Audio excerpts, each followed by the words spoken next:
10년 이상 추적 관찰한 논문들을 보면 내피세포의 수는 정상적인 감소량, 수술을 했든 안 했든 정상적인 감소량인 1년에 0.5에서 0.6% 감소와 크게 다르지 않습니다. 10년 이상 관찰하면 5에서 6% 정도 감소한다는 거죠.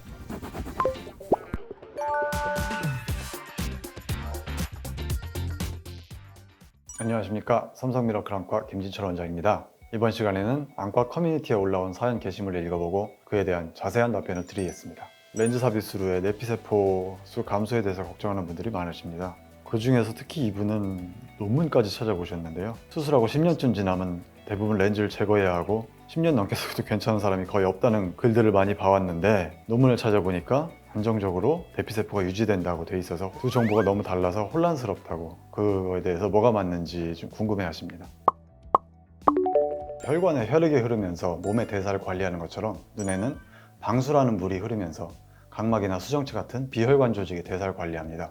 차이라면 눈은 투명함을 유지해야 되기 때문에 방수 역시 투명하다는 거고요. 이런 방수의 자연스러운 흐름이 눈 속에 렌즈가 들어가면 방해를 받게 되어 있습니다. 전방 렌즈의 경우는 각막 내피가 가까우므로 내피에 더 영향을 받을 것이고, 후방 렌즈는 수정체가 더 가까우므로 수정체가 더 영향을 받게 되어 있습니다. 그래서 내피세포의 감소는 전방 렌즈 삽입술의 경우에 잘 알려진 부작용이며, 미국 및 유럽에서 내피세포가 어느 정도 감소하면 렌즈 제거를 해야 된다는 가이드라인까지 정해진 상태입니다. 후방 렌즈의 경우는 내피와는 거리가 멀어서 관련성이 거의 없는 것 같습니다. 10년 이상 추적 관찰한 논문들을 보면 내피세포의 수는 정상적인 감소량, 수술을 했든 안 했든 정상적인 감소량인 1년에 0.5에서 0.6% 감소와 크게 다르지 않습니다. 10년 이상 관찰하면 5에서 6% 정도 감소한다는 거죠.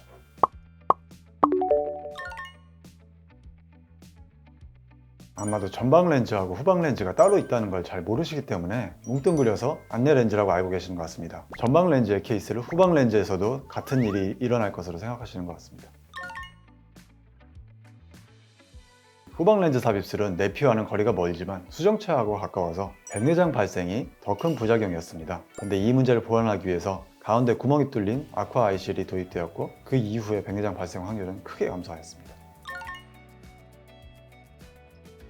렌즈 자체는 사실상 우리 수명보다 더 길게 사용할 수 있습니다. 살아가면서 렌즈를 삽입했다가 렌즈가 수명이 다해서 빼고 다른 걸 다시 삽입해야 되는 일은 없습니다. 다만 세월이 지나면서 수술이 필요한 정도의 백내장이 결국에 생기게 될 것이기 때문에 결국 안내 렌즈에는 잘못이 없어도 그 경우에 제 기능을 다 못하게 되기 때문에 백내장 수술과 함께 제거를 해야 됩니다.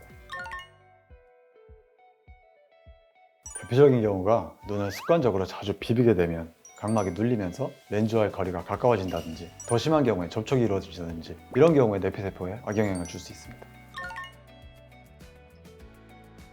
후방 렌즈 삽입 수술 후에 급격한 내피세포 감소로 렌즈를 제거한 경우는 아주 드물어서 학계에서도 중예보고 형식으로 이런 경우도 있었다 하는 정도로 보고되고 있지, 전방 렌즈처럼 크게 이슈화가 되어 있지는 않습니다. 그 안 좋은 운이 나에게 닥칠 확률은 극히 희박하다는 뜻이고, 정기검진만 잘 받으시면 설령 그런 상황이 닥쳐도 빨리 대처하면 내피세포를 보존할 수가 있기 때문에 내피세포 문제는 크게 걱정하지 않으셔도 될 것 같습니다. 앞에서 말씀드린 대로 눈을 심하게 비비는 행위를 피하고 정기검진을 잘 받으신다면 렌즈 삽입술은 레이저 수술을 받기 어려운 고도근심 환자분들에게 좋은 대안이 될 수 있습니다. 이상 삼성미러클 안과 김진철 원장이었습니다. 감사합니다.